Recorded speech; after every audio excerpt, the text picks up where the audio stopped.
Hello everybody and welcome to the Illicit Lounge episode 4. You got myself, Ryan Hayden, as the host. I am co-hostless today. We don't have any of the lads, but who I do have is very talented DJ and producer, Mr. Dan Stritch, aka Kamorah. Welcome, man. Nice one, Ryan. Nice one for having me. No problem at all. Thanks for coming in, man. For anybody that doesn't really know Dan, he's been a prominent DJ in the scene for, 10, 15 years now, man? 12 years, yeah. I feel old now, yeah. I'm an elf in the scene. Yeah. I can start to feel that myself, man. 8, 10 years down there now myself. But yeah, I suppose for anyone that's listening and isn't too familiar with yourself, give us a little breakdown about I suppose where you started off and kind of where you are now. I know it's 12 years. Well, a quick question, but just a little brief breakdown about yourself. Yeah, well, I kind of always, when I started I was always kind of like big into tech house. Well, no, do you know what? Tell it right. When I first kind of got into tunes, it was kind of like the EDM stuff, all the like the right venue for like Hardwell. Yeah. Like when I was a kid, like I was like, do you know what? And some people actually probably wouldn't even talk with that, because like, no, EDM's not cool and all, so I'm not talking with that. I think the stuff that got me into house music was that MK talk to yeah. Right through, yeah. That was all that type of stuff. I was like, what's this, whatever. That was all class, you know. And then started listening to more tunes. Then I started kind of finding me sound, going down like the deep house route. And then actually all my mates started calling me Deep House Dan. So I was like, yeah, that's going to be the name and all. That's the DJ. Yeah. And then all that, I was like DHD and all. And then someone said to me, goes, yeah, you can't be calling yourself that. Like, do you know what I mean? You can't be going around. You can't be calling yourself Deep House Dan. You're like, yeah, sound. So anyway, then I kind of, as time went on, I kind of found myself. I was kind of like playing the Deep House, tech house. But is this DJing or just listening? Just DJing, yeah. Right, it's so just you like decided to get into DJing straight. Like once you started listening to the EDM, you kind of were like, right, I want it. That was kind of like the intro to like electronic music. Do you know that kind of way? Like before, like I was big into me gal. Like I'd listen to a good bit of music, but it wasn't like something I see myself getting serious into. Do you know that way? Was there like a highlight point? Do you remember being at like the right venue and going? I think it was like a layback Luke gig or something like that out there. I can't remember. There was a load of great gigs out there, and it's kind of like that's just kind of got me hooked on it. Do you know that way? But then as time went on, a year or two later, it was just kind of, it was like the tech house scene. So like when I kind of first started like buying decks and downloading tunes, it was all like Benediction, like fucking. Some say the kind of peak era of all that. Music at yeah, that stage. That was all the kind of stuff that like proper got me like got me going. Like so, I had like Hungry for the Power, Jamie Jones, all them type of tunes, whatever. So kind of that got me into the DJ. And I remember like we used to be kind of just bedroom DJ, messing around. Then a mate of mine, his cousin was doing bookings for a place, a bar up in Blanche. He asked me to do a student night. I kind of went from there. Then proper kind of started getting into it when I was used to play the Village smoking area. I remember the Village. That was where Opium is now. Yeah. There used to be a lot of live gigs and stuff in there. Yeah. So that was the proper kind of when it really kind of got going for me, John. Way. So one of the fellas was meant to play there one night, was called in sick, and then I was kind of chanting him, look, there's a last minute gig here tonight. It was a Saturday night where I was busy, and it went well. And then just kind of rolled from there, and then kind of quickly just started to pick up. I started doing Fridays and Saturdays in there, just playing. So you were weekly or getting the call back? Yeah, I was fucking shit myself. I started like, you know that way, and like everybody. Yeah, it is. It's very daunting. But then just kind of, I was playing like 4 or 5 hours, but I was going in like setting up the gear myself. Oh, so this was like, it wasn't like a club setup. I was bringing in stuff with me and all, and like fucking sometimes be wires acting up wherever, you'd be fixing on the fly, whatever. So you're proper throwing in the deep end, and then it was going off in there, like, you know what I mean? Started getting a bit of a following, because that sound was doing really well, like, you know, kind of way. Was Sin was quite active still around that time, wasn't it? Yeah, no, Sin was doing really well as well. Like, I used to go there drinking a couple, like, you know what I mean? Everyone would do the 50 band, because the tunes were everyone knew it as the tunes, because at the time, as you said, it was the popular sound. It was at the forefront, and everyone knew that's like was the place that you go. Remember, like bingo players used to always play in there, and it would always be great. Who did I go see? DJ. Do you remember your own DJ Juicy in? I know the name. Like EDM, cheesy fucking. Yeah. But I was like 16, I think. 16, 17. I don't even think I was fucking 18. I wasn't even allowed into the place. At the time, going in with the fake IDs and all, I thought it was the best thing ever. Like, there was some great gigs in there, in fairness. And then the boat after, do you remember that? I was never on the boat. I heard stories about it, alright. Ended up there one mad Sunday night, and Jesus, mad little Polish boat, little tiny thing. I'm getting loads of throwbacks now to great gigs. Then I remember there was a great gig. It was for like Tool Room 6 birthday, so it was like Mark Knight, and it was like €6, 6 CE, something like that. I remember going to that in the kitchen. That was class. But anyway, I was playing a good bit in the Village, and then from there I started like selling some tickets and that for Jack and Resins. Over in the Bun Factory. Yeah, I was just like, you know, I just want to get more involved. I was just seeing they were looking for people selling tickets, so I started doing that. And then from that, then they actually asked me. They had a MK coming over doing a tour around Ireland. So we had like Galway, Dublin, and Cork. And the lads were like, "Here, do you want to play the support?" And I was like, "Fucking 100%." Like, you know what I mean? So that kind of it all kicked off from there. Then really, and then after that, it just went from that kind of just fucking still here. Then 10, 12 years later. But I used to like, play it all under Dan Stritch, my own name.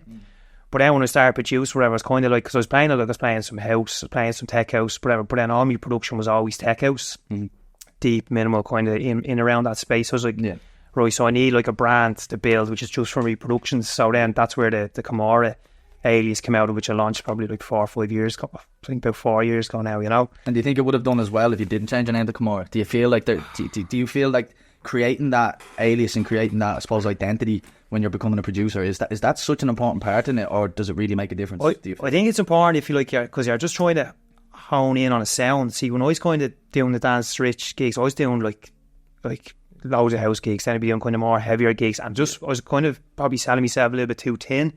So for productions, I kind of felt like I had to have something that you're kind just kind of had to be something that you're a little bit kind of more selective over, and like, because like some clubs, I'm curious because I do it like my production name is still under the same as my DJ name, and it's always been the same. It's just my own name. I've never actually decided to go with an alias, and I've always been multi-genre. Like, I've always liked, when I'm in my DJ sets, I've always played house, techno, drum and bass, garage, a bit of everything. So I've always debated with myself as I was like, should you really suppose be creating a separate alias to be just looking after your techno stuff and keep your name solo for your house stuff, or does it really matter? The truth of it is that like I was doing it full time, so I needed to take gigs to fucking put money, to put bread on the table, whatever. So like I was taking like a lot of gigs just because I needed the money, like, to get by. But, like, as in, like, you like 24 hours. Not really that. Like, just because not really, but like just be kind of like doing like bars, playing like background house and stuff like that, and then. I was just like, because you need the money. So I was like, you know what, like, because I'm releasing tunes, I need to have a brand that can be a little bit more protective of. So that was kind of the main reason why I was like, right, the Kamorah alias, like, that's the brand. And then like, totally. So, but look, that was just kind of, just the way like the marketing of it all went. Then like, at least I had a strategy and kind of one kind of flow of it, like, you know. Yeah, no, definitely makes sense. So I suppose with the production end of things, you've been doing pretty well. Some solid releases. I've been listening to your stuff since you started putting it out, and I've always been a fan. Thanks, and I suppose you're starting to reap the rewards, I suppose, as they say. You recently had a number 1, am I correct in saying? On Hudson 82's label. Yeah. So that was out. It's nearly 3 weeks ago now, and it got to number 1 on the top 10 release on Beatport. So I'm delighted with that. No, it's a solid release. I was listening to it again just on the way over, just to refresh on my brain, and it's a solid 3 solid tracks on it. Yeah, no, I really appreciate that. Now, I'm delighted with it, because like I've been making tunes probably 7 years now, and like it's a tough old slog, like, John, kind of way, like, in terms of, would you be consistent with sending out demos? Like, would you be like, have a kind of system of like making your tunes, putting them in a folder and getting out to labels, or like the last couple of them quite a long last couple of years I'll be like, right, that's kind of the goal, that label there, right, I think I'll get on something there, like, John, kind of way. So I'll be like, right, I'm going to make this for these couple of labels, and then I might make another couple of tracks for a few different labels, just because, like, so when you're making a track, you have a certain label. Some days now I'll just kind of go with the flow and wherever it comes out. But see, I find now I don't have enough times I'd like in the studio. So years ago I used to just go in, kind of mess around with a few different ideas, and that was fun, like, John, that way.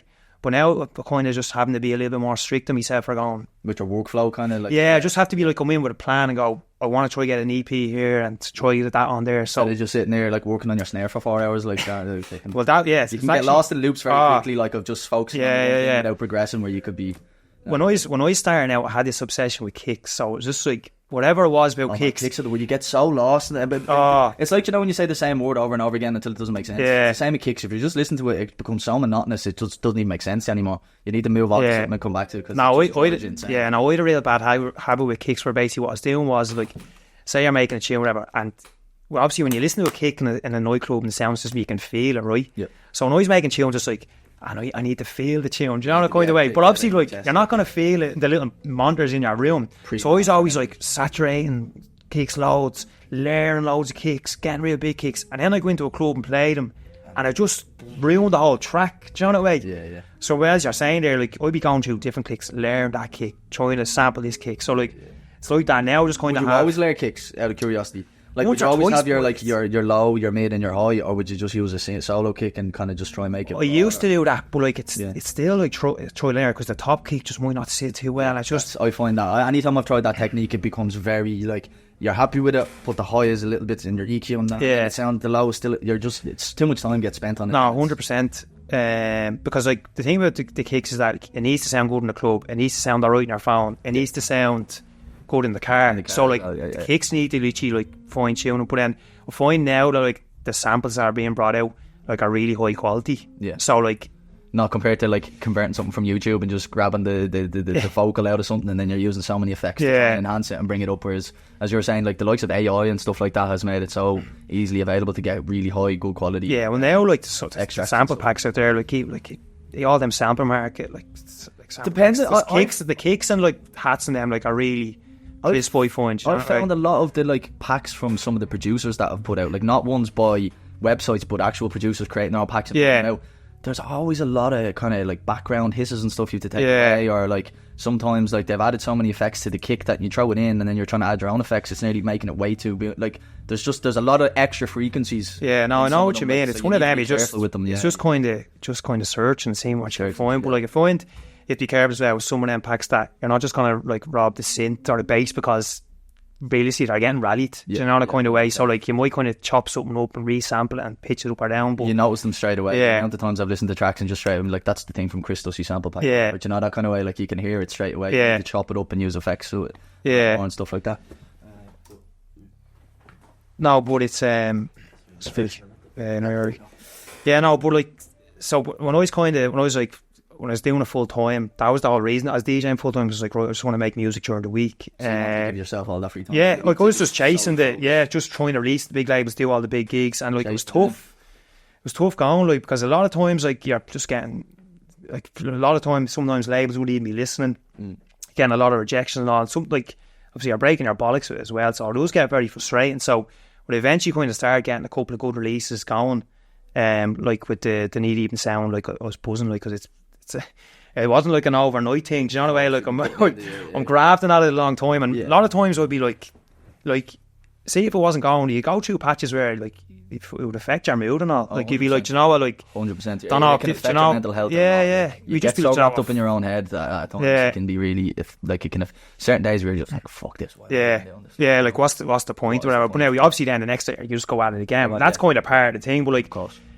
Kind of find like since I've making tunes, I've been kind of one who's literally just trial and error, make a tune, and then something would sound shite in it. But then next time I would make sure that's not sound right. So I've literally just every tune I've tried to make is literally just a small little bit better and better and better. Do you know that kind of way? Like it wasn't like you clapping at it. Yeah, like it's you got to learn from your mistakes. And have you gotten much good creative feedback? Like who decides that right, that is an error that I've made in that track, like, and that I need to fix it? Like is it the rejections from the emails that you're sending out and from the labels? Do you get good feedback off them of what to do, what not to do, what to change, or I find like or is it a personal decision kind of more? I find like when you get rejected off a label, it kind of sometimes makes you go back to drum or go, do you know what, maybe I don't have a good enough hook or this, like, do you know the kind of way? So you kind of do have to reevaluate a little bit. But I find if you play the track out from like a technical point of view and say like just the mix isn't strong enough forever, that's always like one of the best tests we find. Or it's even like in the car.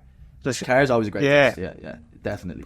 But like I think if you're not kind of getting on the labels you want to, I always try to find right. I'd have an A4 pad, I'd be like, right, what's the 3 improvements for the next track? I'd be like, right, maybe the vocals need to be better. Maybe the melodies need to be better. Do you know the kind of way? So little goals after each track to kind of focus on for the next. Yeah, 100%. I feel like that's probably like, because I'd always be like, never just try making the one sound.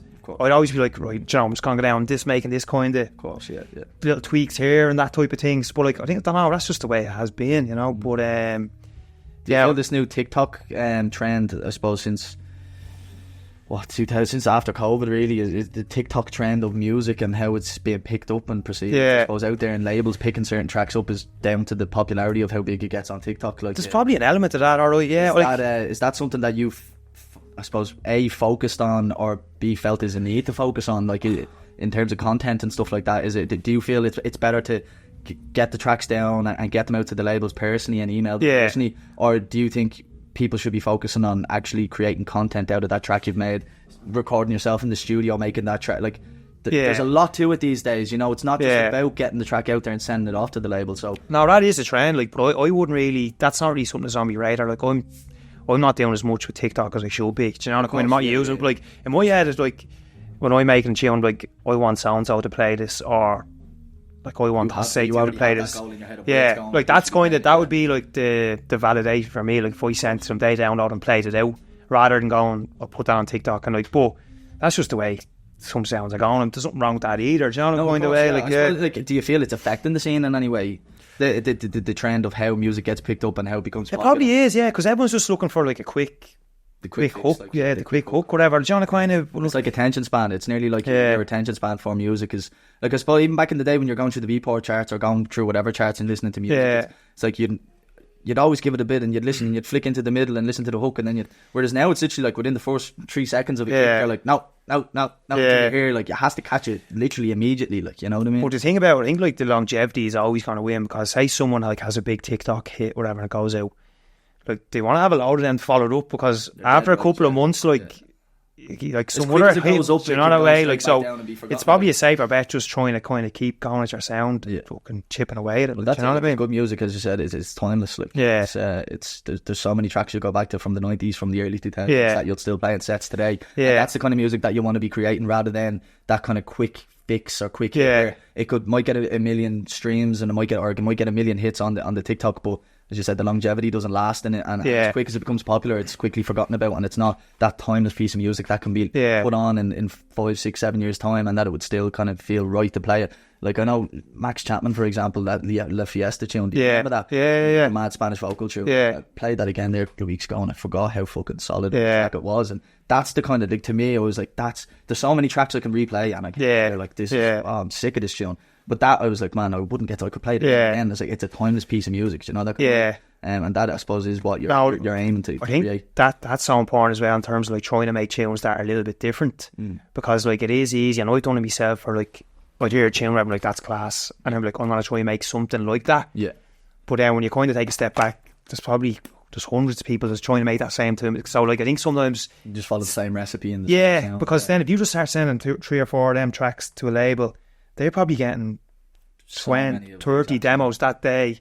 The exact same thing. So where are you going to just pick yours over there? So recently now, I've tried to, like, kind of put tracks out that have a little bit more of a, like something that's a little bit more original, and, you know, there's a bit of variety to it. So it's one of them, you're kind of spinning a couple of different places. You're trying to get a sound that is going to work for a label, but there's still a kind of a bit of a twist on it, so it's original. You know, I suppose that's where it comes back to the trend of the Instagram, the TikTok reels. So, like, majority of music that gets put out there to make it DJ friendly, because you want DJs playing your tunes, is that you start with a kick and whatever, and it will, you know, build up to the point where then your uniqueness might come in. You know, so maybe that is where the highlight of being able to take advantage of the likes of Instagram and TikTok, where you could get your breakdown and your drop or whatever into your little minute clip and get it out there, so people can instantly hear that this is a little bit different, having to listen to it from the very beginning and go, oh, that's just another house track, because they hear a kick and a or whatever. Do you know that way? Well, no, that's like something that I'd always do when I see if I have a tune wherever you put it on SoundCloud, I'd always listen to it on SoundCloud, but just through the phone speaker. Because, like, a lot of people, when they first hear the tune, putting it up to their ear, they're going to go on their Instagram or whatever and see the preview. So, like, if I have a sub bass forever and it's not coming through the phone, it's just like the tracks getting a bit undersold, you know, way. So it's just mad, like, the way people are consuming their tunes. Just have to be on top of it, you know, way. But so, like, we have a release coming up then on Josh Butler's label, or is it just about to move on to that next? I was just about to say that, but it's just saying, you know, hanging on, I'm delighted now, because it's like, Josh is a gent, and I've been sending him tunes for years, like, so delighted to finally get one on his label, you know. Genuine househead, like, that guy has been solid for so many years. Well, that's exactly it. Like, he's, like, you say that Househeads, the VA is actually called Househeads, funny enough. But I've always found, like, that it's a nice, like, compliment for him to sign track, because, like, he's always been kind of, there's no gimmicks or anything. It's always just, like, proper straight up good, solid, high quality stuff. But one of the tracks that's coming out on that, like, I've found that that's actually a lot different than any other track I've ever made. So hopefully I'm trying to start now where that's kind of... Sorry, is that just a single, or is it it's on a VA. So it's a single track. So it's like, so, like, Mark Jenkins is on there. There's a couple of other really cool producers. Jenkins, I've heard that name in a few years, actually. He his stuff back in the day as well. Yeah, he was, like, I think he was one of the original, like, Hot Creations lads, but there's some class producers on it. But that track now is, like, there's actually kind of a real, like, early 90s proper like tech house elements to it, so I'm like delighted with how that's gone on. So now that's kind of made me kind of go down that road a little bit more, and it's just kind of, as you said, cause there's so many good producers out there trying to kind of stand out a little bit, but by still sustaining the same kind of Do you feel that the way Ireland is now, and as you talked about back in the day when Jack was active and stuff, that house music was predominantly at the forefront, but nowadays it seems to be more of that hardcore heavy techno sound that really is in the mainstream and what's popular. So do you feel that being a producer and creating that kind of music, being an Irishman and living in Dublin and trying to push that sound, can be harder than, let's say, if you lived in London and you were trying to push that sound? Do you think you'd have a better chance in Europe or something like that to, and this is for people at home, not just you, but as a producer in general, do you feel you'll have a better chance in Europe creating this sound rather than trying to do it in Ireland? Do you think it's a harder breakthrough in Ireland to do the sound? It probably is, like, in terms of like the probability of it all, but like there's still some great parties and promoters, like, in not that I'm trying to not at all, but like there's still like some great, you still have good crowds to play on in terms of people like who know their tunes for that sound, you know that way. But I think like in terms of like playing at the right places and that, I think if you're gonna have the big productions, hopefully they can kind of get you to good gigs in London, or of course, in Ibiza in the summers, or whatever it is. Kind of follow on from, like, hopefully the English or whoever in Europe might notice it from the releases, especially the likes of Hot Sensei too. You're getting on the right label because worldwide name, you know. So you're hoping people in Spain or someone in Italy, or like, I know even one of the last tracks I put out, that Push the Tempo, and when I was looking at the stats, that was like 50,000. It's on like 50,000 or something. It's now on Earwax. But when I was looking at the stats on it, and that wasn't, I think this was the Spotify stats I was looking at. Popular in something like Florida and Amsterdam. It's just places that you really don't expect was like on the top of the list compared to Dublin. Like, so I suppose it's just if the tunes do well in certain areas. Like, I did an EP on a label in Brazil called Laguna. It's actually, they do all these like mad parties in Brazil, like mad after parties and all. But your man Rafa runs it, like absolute legend, runs class parties as well. But I did that EP there, like, and like when I was looking at the stats and like all the followers and all, it's just like loads of people in Brazil and all, like, you know that way. The internet's crazy. You can just get your music out there, you know. Yeah, they know their tunes over there, so that's it's a nice little compliment, like, you know. Yeah, no, definitely. Like, do you feel that following has anything to do with getting booked, whether it's in Dublin or whether it's in, like, do you feel you could have, no matter how good or quality your music is, if a promoter listens to your music and then clicks onto your page being like, this fella's deadly, and sees you might have whether 2,000, whether it's 4,000 followers, if you don't have that reach and that following, do you think that might affect? I think it does. I think it does, because like people are booking acts forever. Like, people sometimes are trying to book a brand as well, because it just helps, I suppose, if you have a bigger following. Because look, that's it. Like, that's it. Like, promoters are putting up cash, and then obviously they want to try book acts who probably have a bigger kind of following. And look, that's fine, like, down a kind of way. But I think like, even if there's producers out there that like don't post that much on Instagram, whatever, like, they just keep putting out the big tunes, like, they're gonna get the attention, down a kind of way. But it's just the way it is now, I think, where like people probably are lead more towards booking people with the bigger kind of social pushing that. But look, that's just kind of the way it is. The cost of everything's gone, so like, it's just the way it is, isn't it? It's sad. It is kind of sad to see that it's but you need to be marketable as well as being talented. Compared to when it used to be just about talent, you know. No matter, like, you could be the most unknown person in the world, but it doesn't make a difference once you're pushing solid music or making solid music. It shouldn't affect you, you know? No, it is kind of sad to see. But like, what would be, if you'd have any advice for people out there that are tipping away at making music, or they feel a little bit kind of discouraged because they're not getting any feedback or any say word back from their labels? Would you have any advice? Like, always like that, like, I just think, like, it sounds real cliche, we just need to like be spirit dogged, just kind of keep going for it, like, down a kind of way. Like, I think it helps a lot if, say, there's a label you want to get on or whatever, and the fella who runs that label is playing in Dublin the weekend. If you're going to the gig, go there, just say hello, what's the story, or if I send you a couple of demos, stuff like that. I found USB, get the USB, 100%, done that loads of times myself. I found I went to ADE a good bit, and once I actually just went on my own now, I'd meet up with one or two mates over there, like Bontan, be a good mate of mine. Bontan, that was the Josh Butler era. Bontan be a mate of mine, so like sometimes I'd go over and I'd just kind of hook up with him, and he'd be like, look, introducing this person, that. But like, I feel like if you're kind of not getting picked up, the tunes aren't getting picked up, it's try get a bit of a face to name, or even if you know someone, go, here, is there any chance you can flick them tunes on here? Because like, a lot of the labels now, like, they're probably getting thousands. So like, I'd say the likes of, say, Solid Grooves, creations. Jamie Jones, he's on Track Stack. Yeah.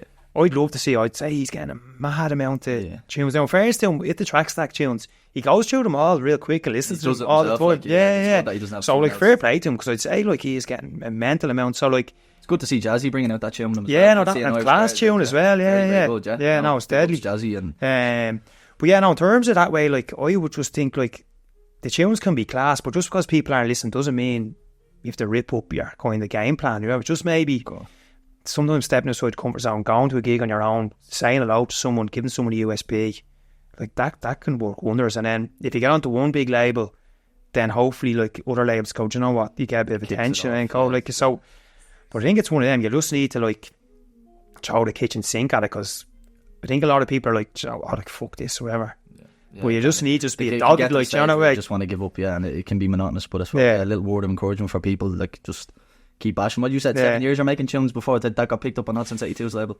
Yeah, about that. Like, I had, when I started out, like, I had an EP on Flash Mob's label, which did well, and then I was just you kind of go through stages where, like, I was changing my sound a little bit, I was kind of going a little bit more minimal, and then I had a couple of releases on, like, kind of smaller labels, but then, I don't know, it just didn't kind of go as well as you think. Sometimes you're listening to a tune and you're like, that's class and all, like, you know, way. But then you start sending it out, whatever, and then you're like, it's just not really. You get so sick of listening to your own tune. That as well. But look, it's all just point of par and parcel to the ride, like, you know, that way. But were you waiting long between getting it signed and getting it out there? Like, the tunes that came out on Need Even Sound, like, 2 of them tunes would have been made 18 months ago. And then, like, be a long process. Like, then you kind of get them signed. Like, so I got them signed last summer, and then it was out, so about, like, good while anyway, like, you know, the kind of way. But that's why now I'm just like a lot of tunes I'm making now, realistically, if I get them signed, they could be coming out maybe next year. Yeah, sometimes it could be 2 year wait.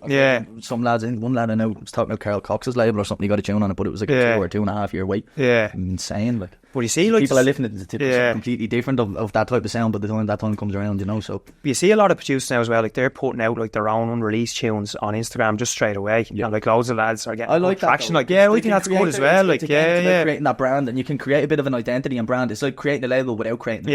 You're creating your own identity and any label. No, 100%. I think that's, like, a massive advantage for people now. Like, you don't have to wait for a label to actually give you a platform where, like, to see some fellas that are putting up here, here's new 5 tunes I made this month, and they're all sick, like, do you know what I mean? So, like, it still kind of just lets people know that they're still chipping away, even if they are waiting for that big release schedule, you know, that kind of way. Yeah, definitely. But Bandcamp is good as well, I think. Bandcamp is savage. I really like Bandcamp. You find some really, really good stuff on there. And again, like, you might even supporting the artists, like, at least the artists in it as well. I know Bandcamp take a cut, but they're really good with the Bandcamp Fridays and giving a whole lot to the artist on when it's the Bandcamp Friday and stuff. So it's nice to support the artist through that way as well. They've gone through Beatport and the bigger kind of corporations and letting them take the fees, you know. But no, happy days. Anything coming up? I know Sub Society, we haven't touched on that. Yourself and Jonathan and Eric have so I think that's going summer before last. So, like, obviously me and Kylie played back to back for years together. Like, John, we did some class gigs. Like, just for a little laugh for everyone at home, I actually booked yourself and Kylie for my first ever promoter gig, I suppose we called it, back in it was over 10 years ago on the stage, is it? Well, it would be about 10 years ago, Keith, wouldn't it? Because we called it Funhouse. It was before Illicit. Right? I remember that, actually, yeah. We done it in the Wiley Fox. Yeah, remember that. I can picture the artwork. Not a fucking soul fucking showed up. About 3 people standing there looking at it. It was fucking Shouldn't have booked us. But, Shouldn't have booked us. Oh, stop, man. That was funny. But yeah, you and Kylie, that I suppose back in the day, that's how I remember yourself and Kylie and yous would have been kind of the main guys that were getting picked up for all the support slots around Dublin. Be it, like, I know we tipped on you being with Jack and being in the Button Factory. Yeah. I remember plenty of times you played in District 8 back in the day, didn't you? Yeah, we did a few bits there, No, we did some class gigs, support slots. You were kind of the kind of go-to guy for all that kind of tech house and deep house. Back then. We back then there was some class. Like, every weekend there was a class kind of tech house. Like, but like, Eric was playing as well. Yeah, so Eric was on. Eric was only a little nipper back then. He was, but he was coming through. But no, like, we were doing a good few kind of really good supports. But I found, like, we really liked doing sports because, like, there was a kind of a bit of an art to it in terms of, like, 100%. We would never go on and start kind of belting it out before sport, like, like, you know, being able to warm up a room, and it's so rare these days, man. Like, the amount of times I've walked into a room and it's like just like 180. Down. Me and Eric, funny enough, were actually doing a sports lot. I won't say where or what, but not sports lab, we were closing somewhere, and when we walked into the place at 9:30, the person that was already on like 150 BPM techno, and they were on the warm. And then we looked at each other like, what the fuck is that play here? But sorry, back to Sub Society there. So like me and Coley always played back to back, but then we were booked for Higher Vision then summer before last, just the three of us back to back, and it just went real well, like, because we're obviously, first and foremost, the three of us are good mates, all that kind of similar sounds. Yeah, exactly, yeah. And then we just kind of got a couple of bookings through that, and then we were like, the artwork can't keep saying like Kamorah, Coyley, Eric Brown back to back. So we're like, right, we need a name. And then we're always like saying we'll do a few parties. So we just went with Sub Society. We've done a couple of parties. We did like a few rooftop parties. Bob. We've done a kind of couple of studio sessions. So obviously just with time and that, we haven't gone into studios much. But like that's okay. So you're looking to release music together as well? At some stage, yeah. We're kind of just, everyone's kind of like, so we obviously have that, but we all kind of do our own thing as well. But look, it's just there's no real kind of pressure with it. Do you know what I mean? It's just a fun kind of thing. Yeah, mates, but you know why it works well, because like we kind of, the three of us keep each other on our toes. So say like Coyley plays a big tune or whatever, and I'd be like, right, we have to fucking follow it up now with a big tune as well. And then Eric will play a big tune. So you can't be the one who like them two play a real good tune. Like, I don't mean like a big commercial here on. I mean like just a proper good tune. That goes down well. So yeah, of course, it's proper like a little challenge. That's what I was going to ask, because like, the elbows get in the like trios on the decks at the same time. Does it ever get a bit like, oh, lads, what he's doing? But kind of it just happens to kind of organically. Like someone like sometimes one of the lads be like mix around, someone jump in on the effects, but we mix very kind of quick. Do you know the kind of way? So like, and then sometimes dropping in like capellas and all. So like, it's good crack in that sense. And then we do it so that like we're doing like longer sets. Do you know the kind of way, like 2 or 3 hours, like, because it's just a 1 hour probably isn't enough. Like, do you know the kind of way? But that's kind of being good crack. And like, as I said, like we all kind of keep each other on our toes, you know. Yeah, 100%. I suppose like the other thing I wanted to tip on as well was that since we're speaking about house music, like, I know I was saying that it's not as at the forefront anymore, but it really is becoming popular again. I think after COVID, I was saying that techno stuff was really dominant, but I can really see that sound coming back in. Like acts that would have been huge back then that you're speaking about, the likes of Sam Divine, the likes of Frankie Rizzardo. Them are like back, like they're playing up in Index. They're booked coming up soon, and I think this Friday is Route 94. And your man, have you listened to Enzo Was Burning? I've seen him pop up a bit, alright. I don't know much about him now. A lot on the algorithms. He's making really fucking cool edits. Like, he make a savage edit, and he's really good at marketing himself. So he's just always popping up and savage music. Like, I need to spend a bit of time proper. Yeah, man. I've been listening to a lot of stuff, and there is a lot of nice house music coming back. I suppose like tech house nearly got a dirty name for a while. I think felt like dirty to say. Yeah, I think it got a bit dirty. People got a bit of dirty name because like there was like all these like people were taking like 50 Cent vocals, and then like just throwing like a tech house beat underneath, and it was just kind of it became that. But funny enough, what you're saying now is nearly the case of what that kind of hardcore sound is now. Like to me, obviously there's still good music out there. There's always good and bad music, and music is subjective, and everyone can decide what's good and bad. But when you say, I suppose it's lazy, it's getting a very well known vocal track and just getting, like as you said, a beat underneath it with a good bass line, and just it's fairly simple. There's no good thought process going into it, and that's kind of happening again now. I feel like I've heard plenty. I've been on nights out and heard like that kind of just well-known vocal in the loop, and then a big hard heavy kick going after it, and it's always going to happen with what's popular, you know. It's one of them. Just kind of like, look, if some people are into that, that's fine. Like, I wouldn't really hate on it, but just I think like there's so many kind of like little subgenres now where like some sort of stuff that like this tech house that are in the same genre. One could be like a real commercial thing, and one could be a proper kind of. But like, so that's why kind of nearly genres in a way nearly. Well, that minimal sound has kind of gone very big over the last few years. Yeah, because even trying to push it in Dublin after COVID, and in the likes of Bow Lane, and we've had so many tech house minimal kind of acts over, and they've been great successes. Some have been harder to sell than others, but like the sound is definitely popular here. But I can see, especially after the weekend there with Other Side Festival with Crystals, I look class. They had their nice share of techno in there with Tommy and Dylan Fogarty and a few other heads playing, but the house tent definitely was busy. I was looking at it, and luckily where they were all screaming for Christmas, and you know, so it's really nice to see that it is definitely, as much as the techno sound and all the other sounds are building, that house is definitely not falling behind. It's not a dirty word anymore, and it's definitely getting back out there. It is great to see in Dublin, you know. 100%. Like that looked class on the weekend, because obviously I still see Luke Dean and then like Jake Fitz and Eric like playing and all as well. Like, and they're doing some great stuff in terms of the Omni brand and for the sound. Like, you know, Jake, hopefully we'll get him in now soon for a chat as well. But Jake from Omni, and he's definitely pushing that sound and probably one of the main guys pushing the sound at the moment, and it's working very well for him. Yeah, no, I have a lot of respect for like all them lads run the gigs, because I have ran a couple of gigs, and yeah, like yourself, you know better than anyone. It's stressful enough. Really, do you know the way? So 100%. I didn't know I have the buzz for it, but like, so I have proper respect for any promoter out there like coughing up, taking the risk, because it's definitely. tough going. Yeah, like we've always been multi-genre, so we're always kind of had the thing of being able to jump in different sounds and be able to kind of tailor to different crowds. But like when you're really focusing on one sound and trying to push one sound, I have to have a lot of respect for people that do that, because it can become monotonous, or it's so hard to try and push something, and then the sound might become not popular, or then it becomes popular again. Yeah, and you've people that ride through it, you know, even when it's not that popular, or it's like you're really trying to push it to make it popular in this country, and then it does become popular, and you feel like the hard work is paid off. And it's good to see people that stick to it, you know, and don't bother jumping onto the trend of techno's popular now, so we're going to start doing techno, and this is popular, so we'll do this. It's nice to see someone really like having heart for a sound and really wanting to push it, and it paying off. 100%. Like it's sold out. So. No, like it's a risky game as well. Like, do you know what you could have? It really is. You could have 10 grand in your account one year, and the following year you're in minus. You know, 2 or 3 bad gigs, and you're drained. Like, you know? It's a lot of risk. To me, I've always said, like, being a promoter is like it's like gambling.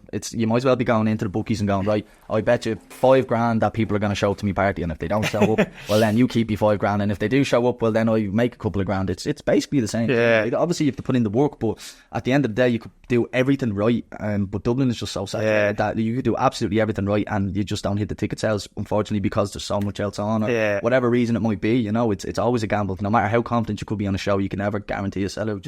It's tough. No, it's tough, and that's why, like, I love saying, like, when you go on Instagram, whatever, this gig sold out, that gig sold out, because you know what, like, fair, because I guarantee you a lot of lads selling them out, they went through like gigs where there's no one showed up as well, so like 100%. it's unreal to see, because it's like everything behind the scenes, wherever, like, is tough going, big time, like, you know. Definitely. I suppose anything else you want to tip on? Anything you want to plug? Or? Yeah, well, no, we're going to just like nothing major, I suppose. Like, it's a good start to the year so far with the Knee Deep sound release. Then when's Josh Butler's EP? That's coming out on Friday week, March 29th. So that's coming out then, and hopefully I'll kind of get a couple more EPs locked in to come out this year as well. Just kind of have a couple of tracks parked off for certain labels, so I'm just waiting for them to decide, let's go with these 2 or let's go with them 3, whatever the kind of way. So I'm just literally trying to get as many releases as I can out this year, and then I'm going to take a couple. I'm going to Bali then on a holiday. Married, am I correct in saying you're getting married Sunday week? Sunday week. Yeah. So I said next month. Next week. So I'm going to get married, and then I'm going to go down to Bali. So I'm going to take a couple of weeks off, chill out, come back, and I'll probably just kind of sneaky laptop and headphones. No, sitting on the beach, getting a bit of inspiration. I wouldn't be allowed. But never know when inspiration might strike. Yeah, I know. Yeah, but so I just like be throwing the kitchen sink at it, like, in terms, because if you're working 9 to 5, making tunes, it is tough going, because literally, obviously, you're kind of during the week you're flat out, and then trying to find the hours, and then the weekends or whatever is just parking away, and then you're putting yourself under pressure or whatever. So I've been kind of just throwing the kitchen sink at it the last couple of years anyway. So I'm literally like looking forward to just to kind of switching off, come back, and then hopefully the goal now is before I go away just to kind of get a couple of releases locked in. At least then I kind of have an idea on my kind of schedule for like releases and stuff like that, and then I'm doing a mix for Knee Deep in Sound as well. So you're using like a podcast kind of mix? Yeah, so they do a thing like it's called Hostel 82 Presents, and then they get like some of the artists to do like 60-minute mix or whatever. So I'm doing one of them, actually working on it at the moment. I want to nail that one, so I'm literally just like putting a lot of thought into like just what tunes to pick, and I'm proper digging into. So I'm hoping I'm going to record that this week, and that'll be coming out. They push them big, like, to do good numbers and stuff. So that's good. Apart from that, just trying to just churn out as many tunes as I can. Like, you know, there'll be no like 100% unreleased mix done for that now. Have you got enough in the bank, do you think, to be able to do like 100% unreleased? Yeah, but see, I'm kind of one of them people, like, I make a tune or whatever, and then I'm just like, that's sure you hate that tune now. Do you know that way? Every producer does the same thing, really, don't they? But then, like, I'd be like, no, this is a good tune. But then you send them out, and then people are like, no, I like this X, Y, and Z. But they're always the ones that the ones that you like are always the ones that labels don't like. Do you know the kind of way? But so I'm just literally this year just kind of throw the kitchen sink at the studio. Maybe I'd like just kind of push the sound a little bit more in terms of, wouldn't mind trying to get some kind of proper vocalists on tracks. just kind of look for ways. I need to like. That's something I want to do in here soon as well. I need to get a mic properly set up and get actual. Think like it's like some of the tracks now, some like vocalists on them like are real like it's a kind of a space that I'm not that aware of, and probably an area of room for improvement. So that's something like toward the end of the year, I might get a couple of tracks. But at the moment, I'm literally just finishing demos, sending them out, trying to get them over the line, and just going from that. And a couple of gigs coming up then as well, off the back of the Need Even Sound EP, which is nice, like, you know. You've got a few bookings coming. Yeah, like that's always kind of what you want to happen as well. It's on a kind of way, like, definitely. Yeah, but like it's on, so I'm just happy with how that's went. As I said, like it's kind of a long time coming. So 100%. Can you see yourself throwing any more parties, or is it just solely studio? I don't really think the promoting now. Swerve brand. I slow. Yeah, so Swerve kind of came about. Obviously, I had an a show on RT Pulse every Monday night. I remember, yeah. So like that was good, like, but it just was taking too much time away from the studio. So kind of something had to give in terms of like I was going to do the radio show, or that was like it was only an hour show, but by the time like you're driving off to RTE. Spending time looking for tunes during the week and putting edit like it's probably there's at least 4 or 5 hours at least in it. So I was like, I just need to give in and just kind of focus more on the tunes. So Swerve came off the back of that, did a couple of events, but truth is I just didn't have the passion for the events as much, like, in a kind of way. The stress, when you're trying to focus on the music. So I think like it's probably a good decision for me just to kind of go right, just DJing and the tunes, like, in a kind of way. But like it's all going well so far. So hopefully, can just get these couple more EPs locked in. But like it's weird because you'll have a day or two where you might get 2 or 3 really good ideas down, and then you'll have 2 or 3 weeks where you can't make anything. I've been there. You need to just take action. It's weird. Like the brain works a weird way. Like you could be sitting there just in the gaff. You might not just random inspiration. You jump on the laptop and your missus looking at you. They're watching a movie. And you're like, I just have to fucking do this now. It's there. You have to act on it, otherwise it goes out the window. And you sit down the next morning. You're just like, where's it gone now? 100%. Yeah, but like I find, like some days your brain just is flicking out ideas, and then the next day you're like, writer's block. Do you feel like you get most of your work done in like a full track? So like if the inspiration hits and then you get like maybe you spend a whole day working on a track, do you find it hard to go back to that track then? Do you feel like you need to try and get as much of you can done in that session? Or are you able to go back to a track? I go back a good bit. So what I'd usually do is I'd get an idea down and then I'd step away or whatever. And the next day I'd walk the dog or something and then listen to it on my AirPods or whatever, and I'd be like, nah, that's shy. A lot of time, like, nah, that's shy, I'm not finishing that. But then some of them would be like, yeah, no, I'm happy with that. When you're going to go back to that one now. You get that feeling, you're happy, you're like, okay. And then I'll finish it that way. But like, sometimes then as well, what I'll do is like, so you'll make the first version when it sounded good, and then I'll just keep change things. Then I'm like, don't know what I've done here. And then you just go back and just finish off the first version. So it's just it's a mindful, you know, that kind of way. I get it, yeah. No, how are your tunes going? Yeah, man, I haven't had too much time in the studio, even though we're here and everything now, but just been so busy. I'm only getting up here every maybe 1 or 2 days a week. Yeah. I'm doing a good bit at home, as I said, when it strikes you. I'm again trying to make a bit of everything. So yeah, I have a few house tunes there I'm working on. I have a hard groove techno. I've been really digging that hard groove for the last while. So trying to get in. I have maybe 2, 3 nearly full tracks there that I'm just trying to kind of get mixed down properly and get the right elements coming in at the right time. But there's a good body of maybe 3, 4 tracks there that I'm working on at the moment. So hoping to get some stuff out now in the next couple of months, self-releases, and there's 1 or 2 labels there that were. There was one label that I was meant to have Push the Tempo come out on actually, but I missed the deadline for the. Oh really? Yeah, so it ended up going on then Foundations. Not that I wasn't not happy with it. Yeah. Jack asked, so I said, well, do you want it then? Yeah. If it's not going on that label, so Jack's making some class tunes as well. Man, very good. Jack Murphy. Yeah. No, he's very good. But that's the thing as well. Like, there's so many class producers around, like, you know, kind of way. So that's where I go back to the whole thing of marketability and like being marketable. Like there's so many people out there pushing the sound and being good at it. It's like it's annoying that you have to have that ability where it's not just about the talent anymore. And like you could be such a good producer, but if you're not getting them reels out there and you're not making content and you're not, you know, recording yourself and having this tune and a quick little this, that and the other, it's just it's hard to keep up with, you know. It's just the name of the game. I think it's just have to adapt. Otherwise, you're going to. I was refused after COVID for a while. I was like, no, that TikTok, no. Out, but like you have to just give in. You have to get used to putting stuff together. And even now, everyone has to like focus in on the algorithms and stuff like that. Because you could put up a post forever, about a tune and it doesn't get seen. Do you know the way? So you need to like. So we have lucky enough. We have a kind of big enough group chat of all the lads in it. So that anything that goes live, we usually post things like, lads, can we just get a like and a comment? Yeah. Even just one like. You're giving away our secret here. Huh? You're giving away a secret. You know, everybody knows it. Like you have to get some sort of way of getting it on the algorithm. So like even if it's only like 10 likes and 10 comments, like that's giving it that little bit of a boost to get seen a bit more and people comment and like on it more. No, that's it. Like I find putting out like announcements or something like that. I find like. I hate doing them, but just have to just talking into the camera or whatever, because I know that will like be seen loads more than say you just shared the artwork. Like you're probably I'd say like only a quarter, like only 20. So say you did the video or whatever. I would say only if you did the artwork, only probably 25% of people actually see the video. See, like it needs to be interactable with, like, or even on the slide, like instead of just having the picture, it's like picture and then on the slide you have like a preview or something. You know, instead of just having the preview on the picture, you kind of have picture of the release on the slide. Just so it's interactable, so people are actually touching it. So again, it gets algorithm kind of play and stuff. We even see like some tracks are blown up just because like someone's played them and it's just did well on the reels and it's a homepage or whatever, like, John away. So it's just a little trick I've seen a lot of them do is like it's only 10 seconds long, and if like you click in comments or you're doing something, like that will replay maybe 6, 7, 8, 9 times while you're in the middle of typing, or so even though you've only viewed that once, that's received 10 views just from you alone.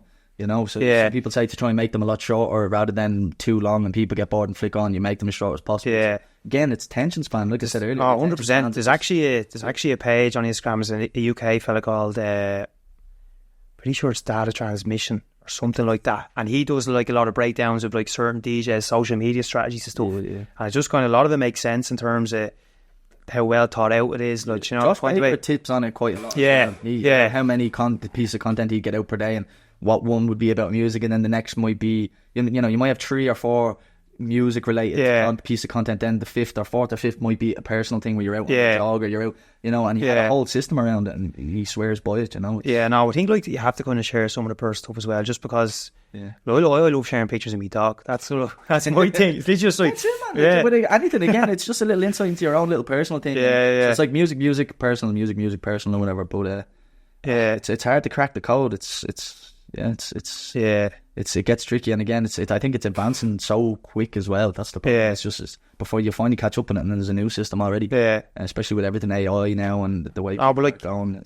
You lads are on the ball, like even with this podcast, you know, kind of way, like, which is we class. We felt there was a gap in the market. There doesn't really seem to be too many electronic music podcasts based in Ireland or based in Ireland anyway. So it's delighted to be on now, because I'm a big podcast nerd. Like I listen to a lot of podcasts now.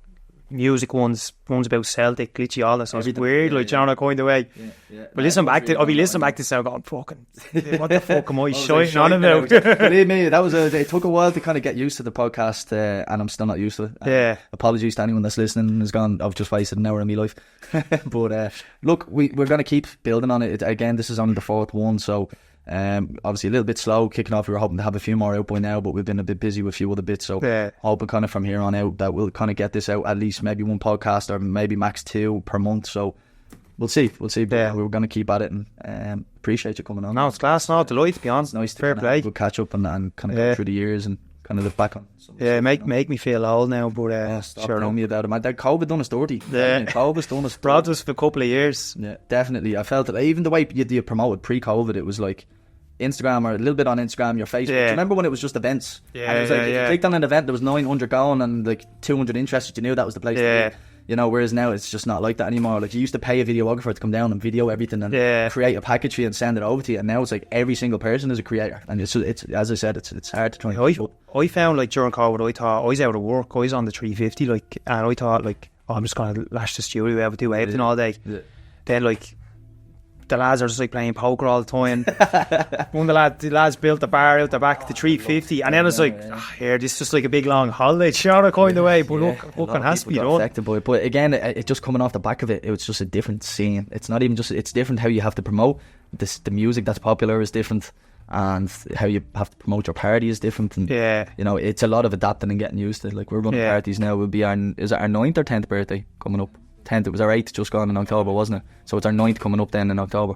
So yeah, we're throwing parties in nearly 9 years now, and it's definitely that's some going, but affairs like to be appreciate playing that, doing them that long, you know. But it's hard, and I have to say, like, it's probably harder now than it ever was. Yeah. Funny enough, like, you think after all them years, like, you'd be fucking nearly at the top and you'd be able to sell out things like that. But believe me, it really is harder now than I feel it ever was trying to. There's a lot of competition as well. Like, it's especially in Dublin, man. It's very oversaturated. There's so many new collectives that are doing great things, and it's always developing, and it is trying hard to try and keep up. But you know, I'm happy with what we're doing. We've a few other cool things coming up. We've got the DJ Academy as well that we launched. I've seen that. Yeah, it looks class. Yeah, it only came out there. It was the last week or the week before we kind of started promoting it. So anyone listening, if anyone's looking to kind of get stuck into DJing and has always been a bit nervous or didn't know where to go, we're starting up a full academy for the DJing, and on top of that, we'll be doing, like, we've launched the DJ Academy and people can sign up there. If you check out the website illicitdublin.com or go on to any of the socials, you'll be able to sign up and get some more information on it. But then things are very important, I think. Yeah, like, definitely, man. We're just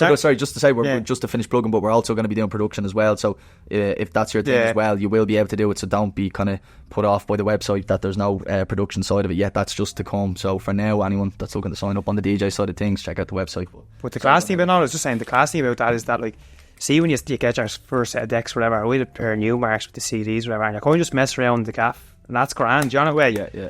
But then when you kind of goes in, you want to step out and start playing in front of someone, it's a proper new world. So, like, even if you, like, join the academy and you're playing in front of someone who's kind of thing, like, it can still that's the second step probably before you go to a club, do you know, the kind of way. So that's the key, I think, like, you know. No, definitely, it can be very daunting, but you can only kind of do so much at home now. You can look at YouTube videos and stuff, but you're only kind of teaching yourself so much, I suppose. Like, this is biting in. There's a full curriculum based on this, and you know, it's 2-hour classes, and we really do it step by step from introduction to equipment all the way up to, you know, DJing techniques, and we go through absolutely everything when it comes to DJing, and then at the end of it, you're guaranteed a gig as well. Like, you know, we're going to throw you. We're going to put you out there. We're going to do a little room 2 gig. We'll have everyone put together that's signed up to the course. After the course is ended, they'll all come together to throw a gig. So you'll get a gig at the end of it as well. You know. But that's kind of what we're plugging at the moment, and obviously the podcast too. A few other gigs. DJ Swish as well. Actually, I don't know if you've ever listened to him. Really sick producer and DJ. We have him coming over. Nice. We're teaming up with Select Sligo. They reached out to us, and we have that on Easter Sunday. So that's in Wigwam. All right, yeah. Find tickets on Resident Advisor. Is that in the basement? In the basement, yeah. We have your man Jack. Not Jack is his DJ name. He's from Select Sligo. He's gone back to back with Hannah Hessian, who's another sick selector as well. We had her in before. We done the Shall Not Fade show.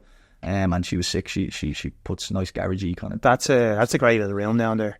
Which? The Wigwam. Wigwam, brilliant, brilliant. And they've only recently renovated upstairs as well, because I've been going to that since it was the Twisted Pepper. Like, I remember. Like, it was always a great spot, but then they got rid of the main room. It was only the basement for a while. They've redone up upstairs now, and you can, like, have DJs and stuff upstairs. The downstairs is proper. It's proper good vibe down there. Low ceiling and all. You can't beat it. Like, you know, kind of way. Sweaty basement. Yeah. We've had many good gigs. We had Black Loops over there. We'd see. Remember that? Yeah.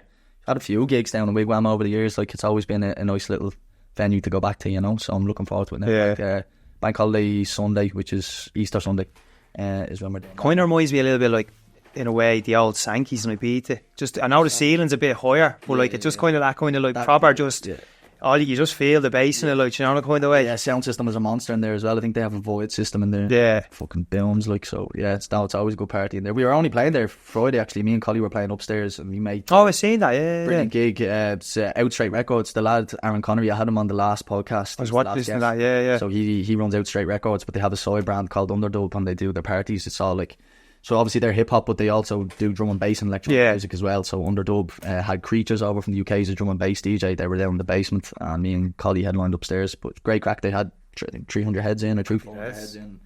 That's not bad to start the Paddy's weekend, like, John, kind of way, because a lot of money last Paddy's. Yeah, man, on the Paddy's Eve we lost our bollocks on the show, like, so it's always a very risky date, because like the Sunday, let's just say Paddy's Day falls on the Sunday.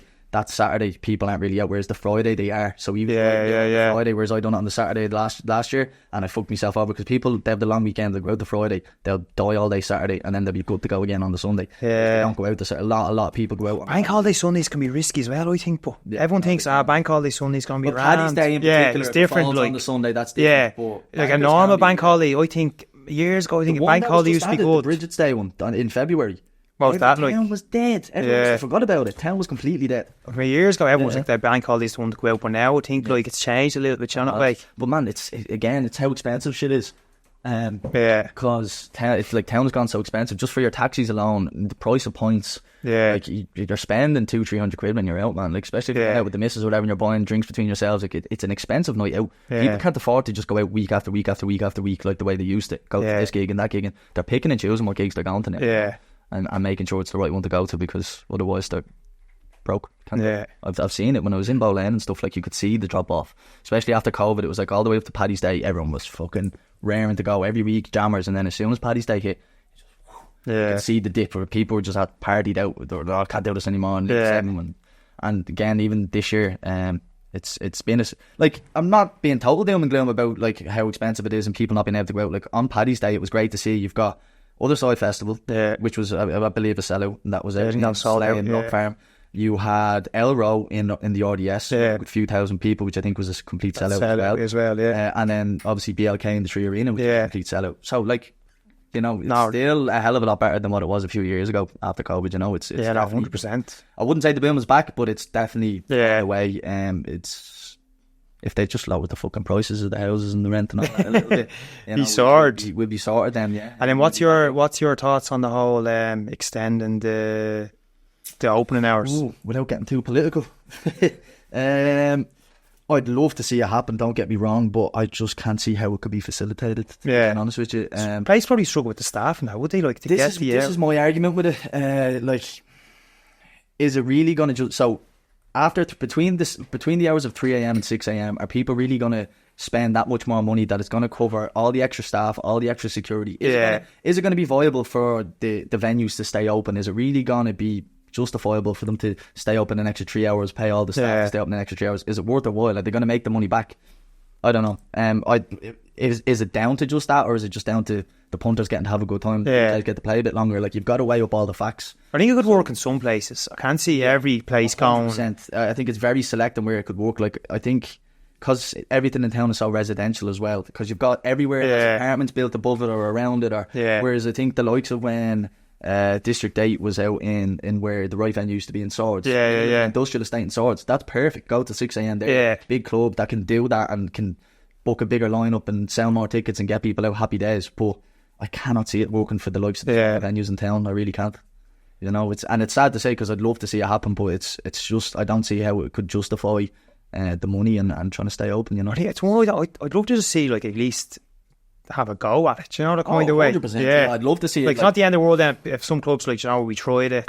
Look, instead we might even go to 4. Do you know, the kind of way? Even like 6, just 6 might be a little bit hardcore for some places, but at least it just kind of could some sort of readjustment. Like, half 2 is too early, and I know some places stay until 3, but I think the actual half 2 is way too early. And it is too early, but like, I think it is coming is it this year? They said they are putting it into effect. I'm just seeing a few bits here and there. Like, there is meant to be something that is going into effect, I think, this year. But then I think I did see another article saying that it was being stalled. So I don't know. I'd have to look a bit more into it. What I found was a little bit worrying for a while there was, like, a lot of places were closing down and being sold, turning into hotels and that. Just because they weren't going well. Look, look at the likes of District 8 and Hangar. That's what I'm saying. Like, that's what I'm saying. Like, when that was all happening, there was a bit of a trend there, and you're kind of saying it's not that many venues now kind of still going, but at least now, like, just we're still kind of getting by and it's going all right, like, China way. But it's just, again, Dublin, like, how expensive it's gotten, and it's like you'd miss the likes of now Tivoli and Hangar and all that, like, you know, man, like, they were. When you look back on it now, you don't appreciate it when you had it, but now, well, like, I know Index currently as it is, venue class, there is still some great venues that are out in Dublin, but I suppose we really did kind of have it all when we had them. So many big shows that went on, so many big showcases and label showcases and big DJs, whereas look, Index are still smashing that. I know, look, like, it's unreal, like, John Away came back, you know. We need that, like, John Away, like, definitely need that, like, it's. And again, the RDS, seeing what the Silo were doing as well is phenomenal. We've been crying out for a space like that to throw big massive events. Like, you'd never have thought you'd see it. I remember years ago Elro was in District 8, and even then you were like, what the fuck, how was Elro in District 8? And I've seen the videos, it looked savage. It didn't get to attend, but it did look deadly. But the fact they could go bigger again, and because when you thought Tivoli was gone, you're like, you're never going to see events like that. So it was great to see Silo opening. No, but it's even just class to see, like, Index, like, getting in sort of calibre of acts they're getting in, like, you know, kind of way. 100%. Well, they was smart in what they done, because have you been in the new club yet? Yeah. So I love, like, there's nowhere else in Dublin that has that kind of sound, and so they extended the capacity at the back. So like even if you're standing at the very back of the venue and you're getting a drink at the bar, they have feels a lot bigger. They have a sub and 2 tops. So like, even when you're ordering a drink, it feels like you're up the very front of the club. Yeah, you know. So they've really nailed that. And then I suppose that kind of super club thing where they have all the people around the DJ at the back as well. Yeah, and stuff are. So it really feels like it's that's happening a lot of places now. The kind of people at the back, and I think it's going to just. I suppose it's like that DC10 vibe. Really. Like they're trying to create that kind of Ibiza super. Yeah, no, it's cool. But it works, man. It does work. Yeah, they're definitely smashing it at the moment. Fair play. Yeah. What time are we on now, lads? Wrap it up. Yeah, starting to hit time.